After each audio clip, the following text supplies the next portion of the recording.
Hey everybody, welcome back to Agree to Disagree here on this Tuesday night. We usually do Mondays, but this week we moved it back a little bit. I'm Noah Schwartz alongside Aidan Char, Jack Asello, and Dean Gudick as always.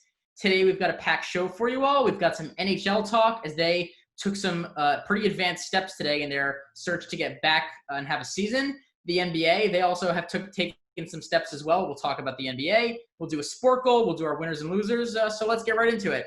So, Dean, I know this is a topic of discussion that you definitely want to talk a lot about. So what are your initial thoughts on the NHL's plan, which includes doing a 2014 playoff bracket, 2 hub cities where all the games will be played? What are your thoughts? As a hockey fan, I would like to proudly announce that hockey is coming back. We are finally getting a sport back. The NHL and NHL Players Association has finally approved of the 2014 playoff plan. I actually like it. I love the idea of the play-in, the round, how do I say this? The round robin teams, which is the 4 top seeds of each conference will play each other, and the number 1 seed, they're pretty much playing for seeding, the top 4. I like the play-in. I like the way that the bracket's going to look. Aidan, you're going to like this. If you're a Leafs fan, you better look away because if you go on to the next round, you're going to have to play the Bruins. I really like what the NHL is doing and how Gary Bettman has handled this thing. I like the 2 hub cities per conference. The question is, of course, where are they going to put the cities? Because, you got players from Canada, the border problems, what's going to happen now. I'm all for this, though. I really love what the NHL is doing, and I'm happy that hockey's coming back. Aidan? Yeah, no, I'm definitely excited that we're getting something. Hockey's definitely not my favorite sport, or I don't know that much about it. But I'll take it over nothing, and I'm excited to see how this works out. I definitely think it's an interesting proposal. I always love seeing leagues innovate, even though they're kind of forced to do something new and different right now. Yeah. It's nice to see them not just saying, all right, we're going to have regular old playoffs, because that's no fun. And then there was plenty of the season left. You need to incorporate the idea that teams could have made late playoff pushes, or they could have collapsed and lost out. So I like that they're doing it like this. Jack? Yeah, well, the biggest reason I'm happy about this, because if you could see the sign behind me, my Rangers, they now got a shot. They'll be in the playoffs, so they got a shot, they got a chance. But I think it's a good rule. It's very innovative. It's very interesting, and hopefully it works out for the best. And hopefully we just get sports back and it's entertaining. I think it's going to be really weird to see without fans, especially hockey, because I feel like hockey fans are they're very violent. You know what I mean? Yeah, I like the NHL playoffs the way they typically are. I think the playoff beards are very cool. I like the overtimes and everything. And I just think taking it and making it a little different in a time where we have to make things different is really cool. It's a little confusing, I have to admit. I don't really understand exactly what's going on. I also read the draft lottery rules, and I have no idea what any of that means. But for the most part, I like what they're doing. So, I'm pretty happy about it. The draft rule is they're pretty much adding 8 playoff teams to the playoff lottery, which I'm not a fan of. The 8 teams that lose in the buy-in. Oh, is that how? Okay, I got it. Yes, and the round robin is, like I said, the top 4 teams per conference will play the FIFA World Cup, the group stage. They're going to be in a group stage and play for the top seed of each conference. Okay. It's confusing, but it's also interesting because this is it's outside the box thinking by the NHL. This is something you never thought of. And usually a normal playoff format, they use the top 3 per division and then it's a wild card. This time they're going back to the conference standings, which I think is a more standard, for the playoffs, a more standard format for the playoffs. Well, Dean, I think the other thing that we have to mention is that hockey, which isn't really the most popular sport in this country, a lot of the other sports seem to beat it in ratings repeatedly. Now, all of a sudden, they're the first league, that's kind of gotten really close to where they can eventually get back and start playing. They might be the only sport at one point, even if for just a few weeks, their ratings are going to explode. And I think this is a great opportunity for the NHL to get some national exposure the way they normally don't get it. I mean, here's the thing. Quick shout out to Mr. Tim Mirabito for spotting this out.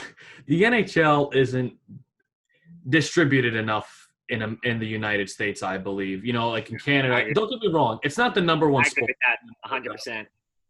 It's not the number one sport. Obviously, football is, basketball, baseball, but I still think hockey needs a little bit more attention than what it's getting right now Yeah, here. like I completely agree with that. I feel like ESPN, they never get the amount of promotion.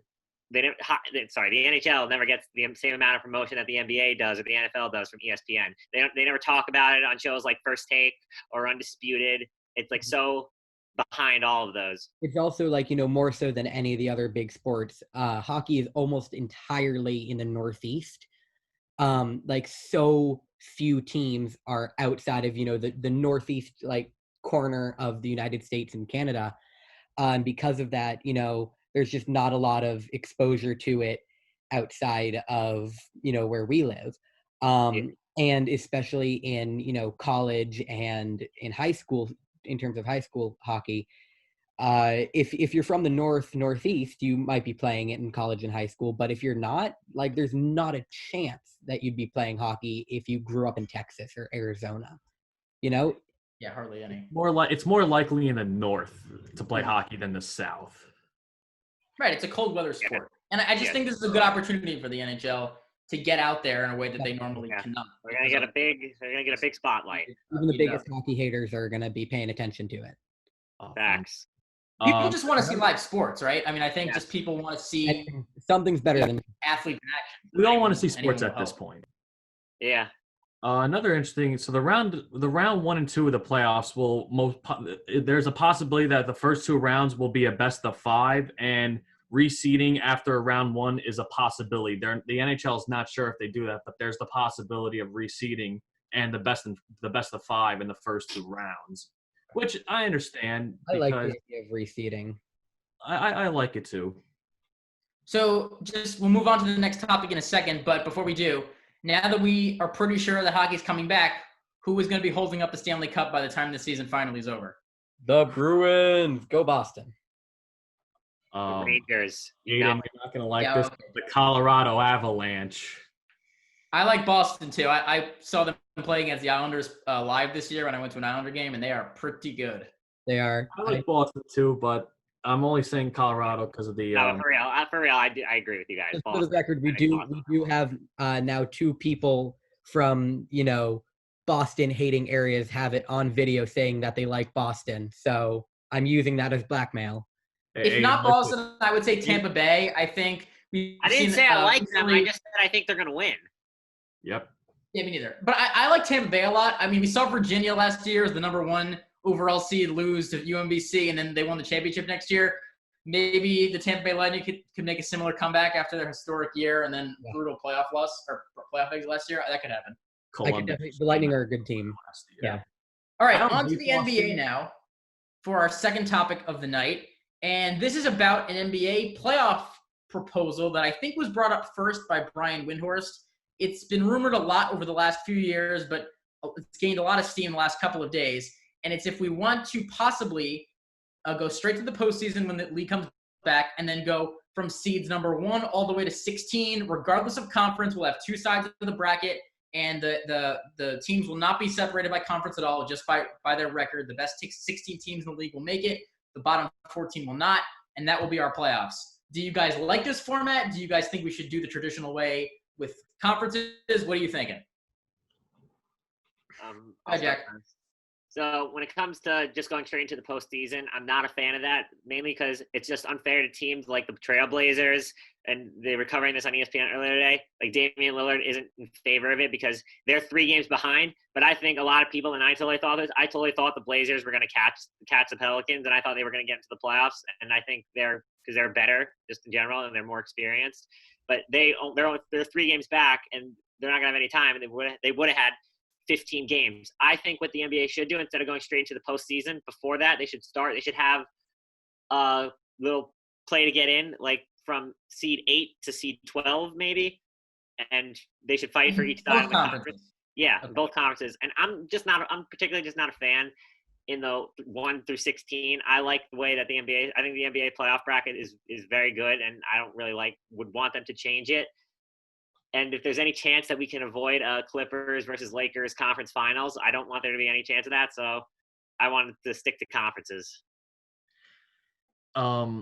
Here's the thing, and this is kind of connecting to the NHL. I like what the NHL is doing with the 24 team. I don't think the NBA should try and do 16 like differently or 24. I think for the NHL it works. I don't think it should work. It'll work for the NBA. I think the NBA should keep it as the same it is right now. However, I do believe that a few games should be played, but maybe only in the West, because the East, I feel like it's pretty much wrapped up. You got the top East is 8. set. Yeah, the East is set. You got the top 8 teams in the playoffs. I mean, you can argue Nets and Magic, but it's not going to matter what order, because you got the Bucks, and whoever gets the 8th seed gets the Bucks in the first round. Also, Dean, in the West, I just want to add on to your point. In the West, from seed 8 to from the 4 teams behind the 8th seed are within 4 games of the 8th seed. Yeah, the West is more in a fight. The West is more tighter. The West is a more stacked conference. The West, I feel like, deserves a few. Here's the thing: I would give the West a few more games, but I would not let the East play no more. I think the East is set right now. Have just some teams get their chance to make it into the playoffs, and some teams not get their chance to make it. Yeah, great. Like the Washington Wizards, like they're only like 5 games back. So if you're gonna play a bunch of games, they could theoretically have a shot. It wouldn't be fair to steal it over the Wizards and over the Nets and Magic. I'm just saying, Aidan's right though. You can't have certain teams play and not others. Why give the Blazers a shot when you're not going to give the Wizards a shot? You know. I understand your point, but I feel like the West is in a more it's not. The West is not set, whereas the East is practically set right now as we speak.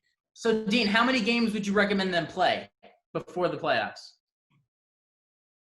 Let's say, how many games has the NBA played so far? 65? If they were to finish the regular season, I think there's 14 to 16 games for every team. Yeah. Right, but the thing is, right now, when is the NBA season going to end? I would say maybe a few more games, maybe 6, 8 more games. Yeah, I think 8's a good number. 8. I think it would be good for them to get a tune-up for every team, sure, but at the same time, why risk bringing back, more teams than you have to if only a certain amount are going to be making the playoffs anyways? I like the idea of just having the teams that are currently set at making the playoffs make the playoffs, because as unfair as it might be for teams that were hoping to have a late push, it's safer. And right now, I think it's more important to be safe than to be fair to every single team. So, Aidan, 100%. Aidan, I'm totally with you. So, Aidan, no, go ahead, Noah. The whole point of this is really just to keep people safe. We want to have sports, but we want to be able to do it safely. We don't want people getting sick. And let's say we bring all 30 teams back. That's literally double the amount of people that we're putting in a certain environment to be playing these games and to be with these teams. It's just not necessary. Taking the least amount of people you can and putting them in the position of where they're at risk, then that's the best thing to do. And too bad for the teams that are at the bottom of the Western Conference trying to fight for the 8th spot. The Lakers are going to crush you anyway, so I don't care. Memphis will lose in 4 games. The Blazers will lose in 4 games. The Pelicans will lose in 4. It really does not matter. I don't think the Blazers are now. Damian Lillard's not getting swept. Maybe they'd win 1 game, and it doesn't matter because the Lakers are winning anyway. Better than LeBron. So, Aidan, you're saying the NHL goes straight into the same thing, though, Aidan. It really doesn't matter. What the Rockets, as long as you're one of the elite teams, you're not losing in the first round. That's not going to happen. So I don't think you need to do that. To me, I keep the conferences the way they are. No. I don't like changing rules on people in the middle of a season. I think that's kind of unfair. The Clippers, they sat people at every chance, and now all of a sudden to say, well, all of a sudden you got to play the Bucks in the conference finals. That's not really, honestly, that fair to me. I kind of feel for them in that way. So I wouldn't do the top 16. I would just do 8 and 8 from each conference, let them play it out and do it the normal way. Yeah. I was saying, Aidan, so you're saying practically be like the NHL, go straight into the playoffs. Yeah, and I do it the exact way that we're used to, 7-game series all the way, and just 16 teams, 8 from each conference that play each other. We have our NBA finals. We do it normally. Also, but you guys see this? I forgot where I saw this. I saw this somewhere interesting. If they do that 1 to 16 bracket in the NBA, I saw a thing that Kyrie and KD would come back and play if they were to play the Lakers in the first round. Yeah, no, I heard about that too, but I don't think it would happen. Yeah, that would just be interesting. I have to say, though, Dean, your Clippers would have quite a road to the finals. Oh, my God. Because they get the Mavericks first, so Luka. I mean, that's a tough team. Then you've got the winner of Philly and Boston, 2 teams that I think are really good, and then they have Milwaukee. Oh. That's way tougher than it would be even if they were just in the West. What would it be for the West? If it was the West, they would play the 7th seed first. So that's, I believe, also Dallas. So I guess that doesn't change. Yeah, but they then would it would still be play Dallas regardless. Oh. right, but then it would be the 3rd seed, which is right now Denver. So it would be the Celtics or the Sixers instead of Denver, and I think the Sixers and Celtics are much better than All that I don't want, I just don't want the Nets to end up playing the Celtics, because imagine how mad Boston fans would be if Kyrie came back to the Garden and we couldn't boo him. I for one would be pissed. The moment Kyrie steps back into the Garden, I want him to hear it from every single Boston fan how much we hate him for what he did to us. And also, Brooklyn's going to be in a lot of trouble because they're going to be coming back. They're going to be even if, say, Kyrie comes back, the chemistry is not there. And also, they're going to have a new coach because they fired Atkinson. Mm-hmm. Right. Yeah, Brooklyn's going to have an interesting playoffs if this ends up working out. So yeah, one team that was collapsing before the season was shut down, and I'm interested to see how they recover. It's the Houston Rockets. They were falling apart before the season got shut down. They got blown out. They would play the Lakers second. They would be in the semifinals to play the Lakers. They're the 10 seed. If they could actually win the first round, they play I think Utah, and Utah doesn't have Bogdanovich, so I think they'd win that series. Yeah, I want to see how they're because I'm interested in them because I want to see how their experiment ends, whether it's a success or a failure. All right, you guys want to move on to this Sporkle? All right, I got a fun Sporkle for you guys. It's an NFL one. All right. It is players with 100 receptions in a single season since 2000. How many did you get? I was able to get 59 out of the 91. You have 4 minutes. You guys ready? Right. I'll start. I'll go with your boy. He was on my fantasy team last year, number 1 pick, Beast, Michael Thomas. Yes, you also got Demarius. Marvin Harrison. Yeah, Marvin Harrison. Wes Welker. Is Andre Johnston on there? Antonio Brown. Julio Jones. Yeah. Yep. Randy Moss. Brandon Marshall. DeAndre Hopkins. Brandon Marshall was not one that I was able to get. DJ Moore. I kept forgetting his name. Oh, no, sorry. McCaffrey is 2019. McCaffrey. Oh, running back. That's so funny. Good, yeah. McCaffrey was also one that I wasn't able to get. Zach Ertz. Good. That was another one that stumped. Hopkins. Terrell Owens. Owens has only one, which surprised me. Wow. Roddy White, 2010. Tony Gonzalez. I don't think there Reggie was. Wayne. Owens did have one. Reggie Wayne. Reggie Wayne. Yep. Adam Thielen. You guys are gonna crush me on this. Is there a Bills one down there? Shannon Sharp. Is he 2001 Broncos? Nope. Eric Moulds, Moulds. Nice, dude. Jarvis Landry. Wow. Jarvis Landry. Larry Fitzgerald. Yeah, that's a good one. Try Anquan Bolden. He did. Hines Stephon Ford. Diggs. Surprised me. What? Stephon Diggs. Randall Hines Cobb. Ward. Who? Randall Cobb. Nope. Hines Jordy Ward. Nelson. Nothing. Wow. Keenan Randall Allen. L. Nice. Randall L. How do you spell that? Randle, I think space EL. I might be spelling this wrong. The Steelers receiver. I'm trying to get Colts 2009. Dallas Clark. Or Yep. It was Dallas Clark. Edelman. Yeah. Rams. Isaac Bruce. Yeah, that's a good one. Who's the guy from the Packers? I just forgot his name. The receiver. Who's real? Oh, Devontae Adams. I just completely blanked on that. Adams. Bengals 2007. Ocho Cinco. I see Juju Smith-Schuster is on here. Yeah, I'm Yes, thinking that. he is. Oh, well, I just gave you guys a bunch. Smith-Schuster too. Oh, Steve Smith. Was that one that was huge? Is that why? I just typed in Smith and Des Bryant is. Oh no, this could be Jason Witten. Try Jason Witten. In 2013, try Pierre Garçon. Nice. Nice. Giants OBJ 2016, is the Giants over here.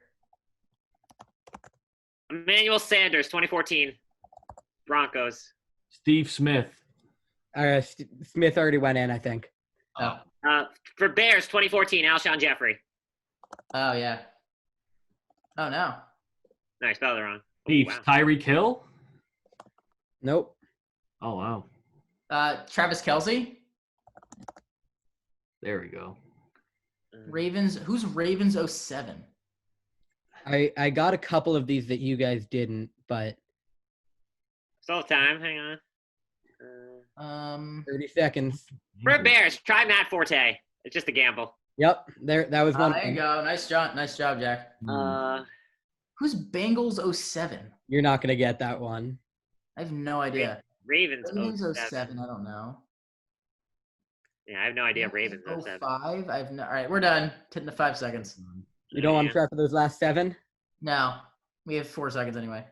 Let's see what we didn't get. Wait, Rams Marshall Falk. Falk. Oh, Torrey. Not one of them. Torrey Holt, you missed. TJ Husmanzada. Well, That's the one I said you wouldn't get. LaDainian Tomlinson, Derek Mason, Marty Booker. Oh, how did we not get LT? That was tough. Yeah. Well, so I don't like this thing goes out of order. I like it when it's by year. I got Torrey Holt and Husmanzada too. I missed LT. I don't know how. I think I missed somehow Odell Beckham. There were a few big ones that I missed, mostly because I wasn't factoring in tight ends and running backs. But that Next week I want to show a Sporkle. I'll do it. I got 98 out of 100, I believe. So let's see what you guys can do. What sport is it? I believe it was the NBA. I have it written down, so I have the link. All right, good to know. Yeah, you guys demolished me on that one. Well, this was a quick episode. Shout out to Eric Molds. All right, you want to do winners and losers for the last thing? Sounds good. Or, All right. Jack, go first. all right. Well, my first winner that's not related to sports is our good professor Jack Powers, who became the head of Park. Very well deserved. So I just want to shout that out. My winner when it comes to sports, and I know Aidan is going to disagree with me probably. I'm going to say the New York Jets because after last year's it made you want to vomit when Darnold had his mono.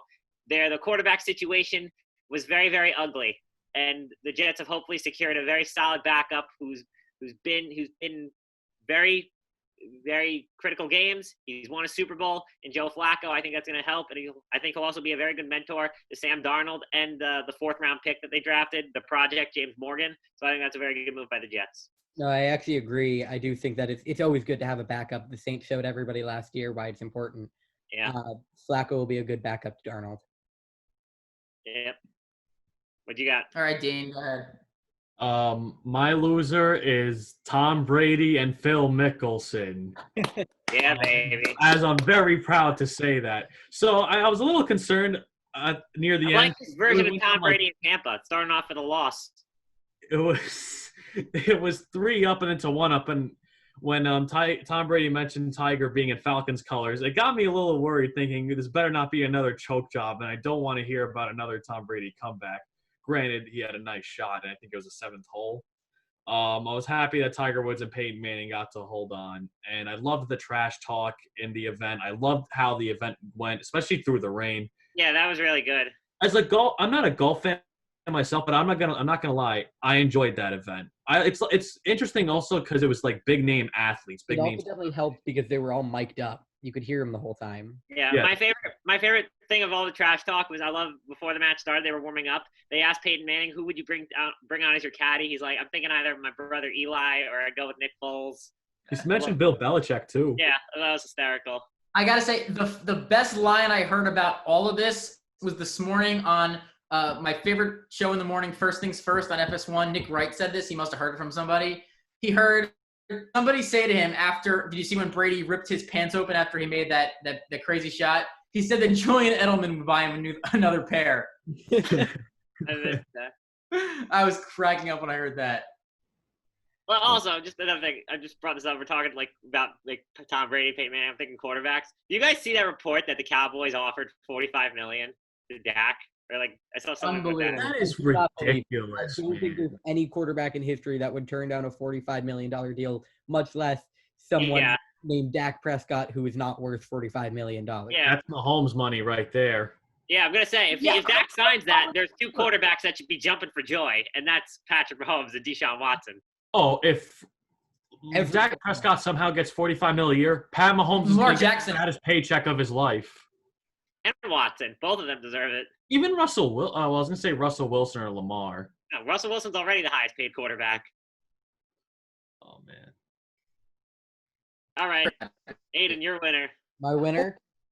Oh, no, are you good? First 4 years, he deserved to be paid. $4 million is just over the moon ridiculous. I can't even like fathom that. Like, who do you think you are, man? Hey, Dak. So, what whatever. were you smoking? How did he turn it down? I just don't understand that. Yeah, I don't. That was the Cowboys just being generous in the offseason. And the fact that he just turned it down just shows that he's selfish. Any other quarterback I feel like any winning quarterback would take less because they want to care about winning more than the money. No, I think the biggest issue was it. I think he didn't want he wanted a 4-year contract so he can get one more. I think that was the biggest issue, but still, how are you turning down a 5-year, $175 million contract? Greed. All right, Aiden, go ahead. Yeah, so my winner this week is this might come as a shock, but the XFL. We haven't talked a lot about them in a little while, especially since they, canceled their season and declared for bankruptcy. So it might come as a surprise that I'm giving them my winner pick. But I was reading today that there are apparently upwards of 20 different people / groups that are currently negotiating to buy the rights to the XFL to try and bring it back for a spring 2021 season. Which, that's not only great news for the league, but also great news for, a lot of those players who thought they were going to get a shot and they didn't get the full shot that they probably thought they were going to be getting. It's also great for, all of us fans who love that sweet, sweet spring football. So I just thought that was interesting, and there is a chance that we could be still getting the XFL next season. Yeah, NFL should take some rules from the XFL. They did a good job. I really liked it last year. Speaking All right. of For me, my loser is both sides of this horrible MLB fight about getting the league back from the owners and then the players. I saw a tweet from Jesse Rogers of ESPN a couple hours ago. Under an MLB proposal to the players, the owners want to do this. If, let's say you made $35 million in 2020, will you be one of the highest paid, one of the best players? You'd only get paid $7.8 million this year. If you're making $10 million per season normally, you only get about $3 million this year. If you were making under $1 million, you get about $400,000. Look, I understand that if you're not playing, the salary should be prorated by in some measure. But I'm sorry, like the owners, they're billionaires. You've got to pay up and give your guys some of the money they deserve. And this fight has been so back and forth, and it's gotten so ugly. To me, I can't see baseball coming back right now, just purely based on the fact that these guys can't seem to get on the same page, and it's bad for the fans, it's bad for the future of the league. It's a really awful situation going on in the major leagues right now. Drives me crazy. What do you think of the economic plan? The little economic plan. So I think it's terrible. I don't think those players deserve only that few dollars. Is way better than what the league is trying to give them. Yeah, and you see some teams that are furloughing employees off and laying people off and not letting people work, and it's sad, but like it's just very clear that these owners are not willing to pay up. You see in the NBA, even like the owners that we consider to be pretty awful, like James Dolan, even those guys are kind of doing their part in making sure that their people are taken care of. In baseball, it's gone completely the opposite way for a lot of these teams. It's really sad. No, you gotta your boy, the genius, Brody Van Wagenen, needs to find a solution because he's so smart. Yeah, he's so smart. Aidan, quick thing. You mentioned football. What do you think of the 4th and 15, the onside kick change, the idea? Oh, I want that so badly. I'm all for it, actually. I've been saying that for so long. Onside kicks are completely impossible now. It's better. It's easier to convert a 4th and 15 than recover an onside kick. Yeah, because they changed all the rules. You can't stack the box. You can't get a running start anymore. You have no chance of getting it. Unless you're Young Ho Koo. Yeah. Yeah, true. Or unless the Saints are the recovery team, like Hey, on Thanksgiving. Yeah, at least the Saints still won that game. It's okay, yeah, Aidan. I was terrified. That was an escape. That was not a win. Probably a solid 10 minutes where I legitimately thought we were going to lose that game at the end there. Young-Ho Koo's he was born and went to high school about 10 minutes from Jack and I. He's very close to our area. He went to Ridgewood High School, which is maybe, Jack, 15 minutes from where we live? Yeah, something like that. Yeah. That's awesome. Now he is the onside kick god. Although we have, to Jack's point, we have yet to see him attempt an onside kick against any team that is not the Saints. So maybe the Saints were just terrible at trying to recover him. Yeah, maybe. Who knows? But also, you know what? I forgot about this. You know what's going to hurt the Saints this year? Their defense. They did a good job. They signed the real defensive player of the year, but he's not going to be out in the field. What? They signed the guy who should be the defensive player of the year, and Jameis Winston. No. But he's not going to be out there to help their defense, so it's going to just be hurting them. Marshawn Lattimore's tweet to Jameis Winston was perfect, bro. I'm not your favorite receiver anymore, so you're gonna have to train on how to not throw it to me. Yeah, I know, facts. Oh. Sean Payton's he's gonna be like, see, Jameis, you want to throw to these guys in your uniform? Yeah. And he'll find a way to throw it to the Bucks because he'll still think that he's on his Bucks with his 2020 vision. Probably. All right, whatever. You know what? Let's wrap this up. That is it for us tonight. Another episode of Agree to Disagree. This is one of our more comedic episodes just based on the last couple of minutes. We'll be back next week with more. We hope we can have some more discussion on sports coming back next week. So hopefully that'll happen. And we'll see you all soon. Thanks for watching. And don't forget to follow 1306 Sports, our new partner. And follow us on social media, on Twitter. You know the vibes. So, thanks for watching. Thanks for watching, everybody.